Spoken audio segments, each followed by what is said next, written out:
Hi, thanks for all being here, and obviously a special day, so I apologize. I'm a little under the weather if I sound awful, but I'll certainly answer any questions. We'll open up front row there, Bill. Well, Urban, first of all, congratulations on grandfatherhood. Could you walk us through your day, what it's been like for you with that and this? I guess that's all right. I don't want to infringe upon anyone's privacy, but it's out there now. So last night we were just going to have dinner, and she was going to come over, and we got a phone call, and Shelly and Nikki had their whatever talk they have about that, which I'm not a part of. And she said, "Looks like things are going." I said, "Like moving?" She said, "Yep." And she went to the hospital, and they kept her over, and then I said, "Does that mean?" And she said, "Yes." So we got a little bit of sleep. Shelly went at 4 o'clock. The baby was born at 5:30. I grabbed my son at about 5:45, and we were down there about 6:15, and I watched got to meet the baby, make sure my daughter's fine, which she is, and Dad's fine, and we watched the selection show from the maternity ward. Could you describe your feelings on this day and also the matchup with Clemson? Yeah, I'm just one of those guys. Just very, I understand these are all gifts, and you're just very grateful that God blessed my daughter and with a healthy baby and a great husband, and so that's the first thoughts. And second of all, there's so many teams. I'd never really watched it this close because I guess we've had time, and the amount of teams that were worthy of this. That I'm going to send a text out to our players and staff right now that we receive this opportunity with incredible humility and class, because I can name 6, 7 teams right now that are that quality of teams, and so we're going to do the best we can to represent. Front row, Dave. As Bill said, congratulations on being a grandfather. It was such an odd year where not making the Big Ten championship game, you could argue helped you guys. You didn't have to play in another game. Your players didn't have to risk injury, and you guys were able to go all in on recruiting. Can you just discuss your thoughts on how maybe not playing in the Big Ten Yeah, I remember championship? the other end of it because you lose that week, and when I first experienced that in the SEC, and because there's only one more week of recruiting, and that's obviously a huge deal. Those are all things I think that need to be discussed, and the calendar, those type of things. But it was a bizarre year. It's a year but I don't really question anything. Just we got to do our jobs every day, and we won the rivalry game in that fashion. We had a recruiting dinner that night. The next morning, we're all on planes before dawn, and you're going. And no wonder that half our coaching staff got sick and everything else, because it was a lot of work that week. What was the confidence level around here? Did you guys feel like you were definitely in? I wasn't around here. Or just even through text messages? Yeah, I was with our team Friday. We had a practice Friday. I think it started back in '06 when you just don't know until you know. And I remember I found out with Gene Smith and my family in 2014 when America found out, when they flashed our sign on ESPN. I found out today when they flashed our sign on ESPN. So a lot of anxiety and a lot of hope, because I think we certainly were one of the best teams in the country, but I think there's some great teams out there. Front row right, Austin. Urban, you've prepared for a lot of bowl games and you've been through the playoff once before. Where do you go from here? What does the month look like for Ohio State training camp or whatever you want to do until you get to December 31st? I started it already, but I'm as we speak. Brian Voltolini, my ops guy, we're gonna meet right after this with the practice schedules exactly the way we did in 14, because that was the uncharted waters, and all focus obviously is on this one. I didn't think when I first heard about the playoff, I thought we'd split up our staff and have guys work on the other games in case. And when you get into it, you don't have time. So it's going to be all hands on deck. We have our big recruiting weekend this weekend, and finals week, so those are all the things that we'll be discussing right now. Is there any part of it, just for those of us who don't watch practice, I mean, is it like in August? Do you do some fundamentals and then shift to game prep, or how's that work? Oh, in a way it is. We do. It'll be full fundamentals this next week. We have two or three practices this week, full fundamentals. Then the next week will be a preliminary game plan, and then as we get around Christmas time, game plan goes in. Then you're in game week. And the last thing you want to do is give guys things to work on that we're not going to do. So it's going to be hard fundamentals, which we have a lot of work to do in certain areas. And then preliminary game plan, then game plan. Second row right, Ben. Urban, when you look at the Clemson program, do you see maybe a little bit of yourself? It seems like ever since 2013, when you guys played in the Orange Bowl, it's you, them, and Alabama who are in it every year. I know their team very well because I know their coach. I know most of their coaches too. Excellent staff, excellent head coach, and they're loaded. You know, I know exactly the players because I bet on both of our rosters it was Clemson and Ohio State were in that conversation, and Alabama. So we know them and a lot of respect for them. And we lost that game. It was a great game, if I remember. You know, those brain cells are gone too, but we know exactly what we're getting into. And I watched them last night. Specifically with Deshaun Watson, it seemed like you guys were in that recruitment for a while. What do you recall about that recruitment? It was over. We tried to get involved. He committed early. I want to say sophomore year out of Gainesville, Georgia. Not a good player, great player. Not a good person, but a great person. I know his coach, his high school program, and we did. We tried really hard to get involved, but it was they did a good job locking him down. I want to say his sophomore year in high school. Front row right, Tim. Urban, if you had gone before that committee this morning, before they make their final call, what would you say is the reason why your team should be and is included in this college football playoff? What would you tell them? What is Well, it first of all, I from won't do that. Second of all, I don't know if I want to go there because I have too much respect. I never had a chance to watch games like that. And I watch the games, and I'm always about especially the older I get, about the players.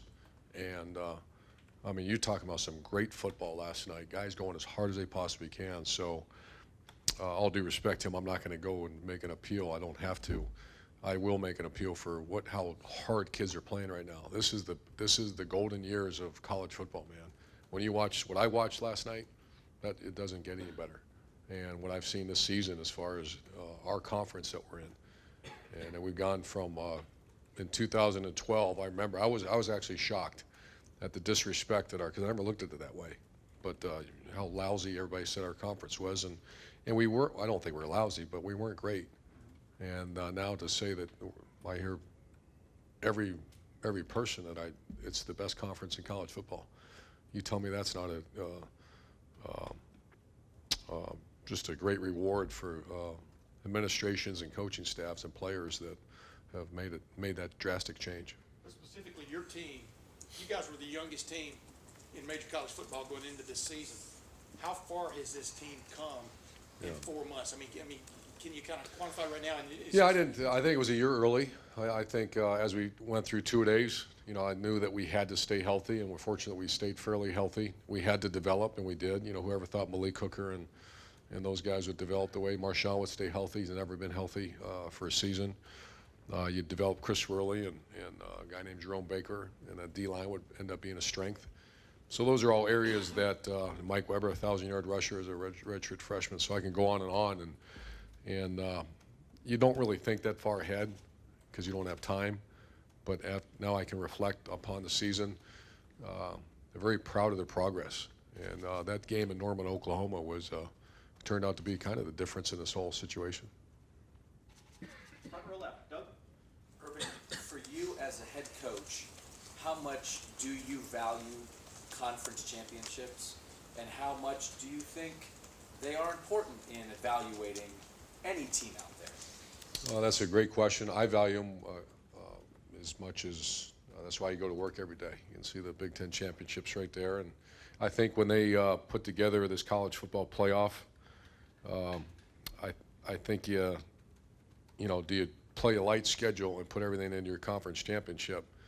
And that's not what I'm feeling across the country. They want to make every game important, which they have. And so to answer your question, we value it. What's my opinion of the value for? Just how anyone should evaluate. I think it's extremely important.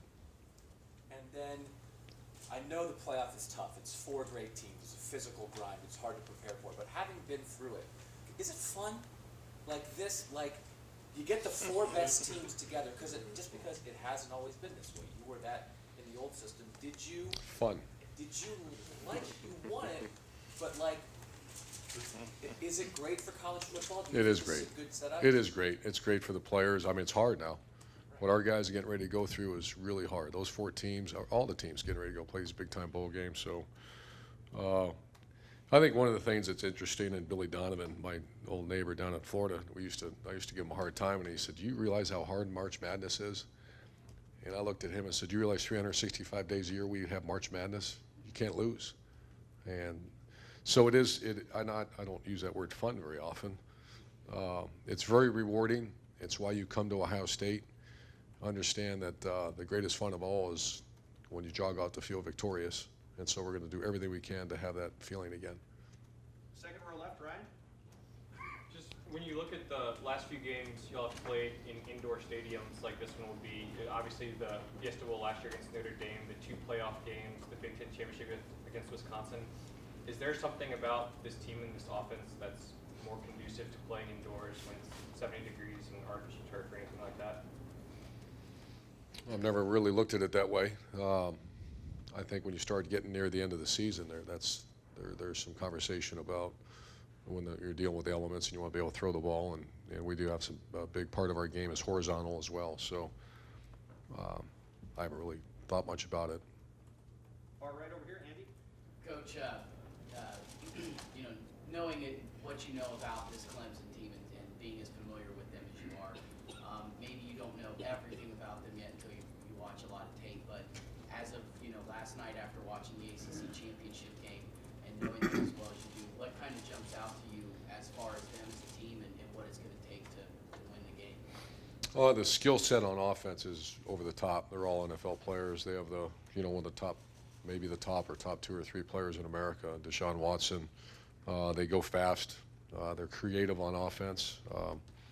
I think they got one of the best defense coordinators in the country. They're very multiple on defense. It's not just one defense.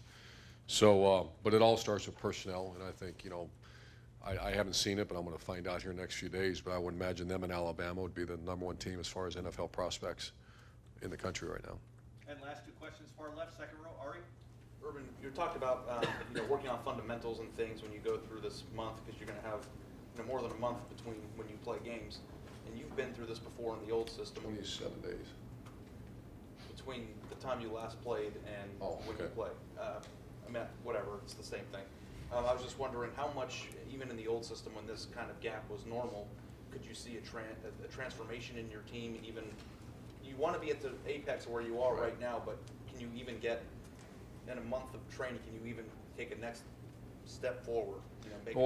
I think with a very young team you can, and I think, Ari, I get your question, but if it's a mature team, then you try to just get into the dance as prepared as you can. But we're so young, and there's so much improvement. Everybody in this room knows what it is too. We have to get much better, and so and the challenge has already been laid across the table this last week with the players and coaches, that for us to compete at this level, we have to be 9 strong, and at times we're not 9 strong, and that has to happen. So we have 27 days.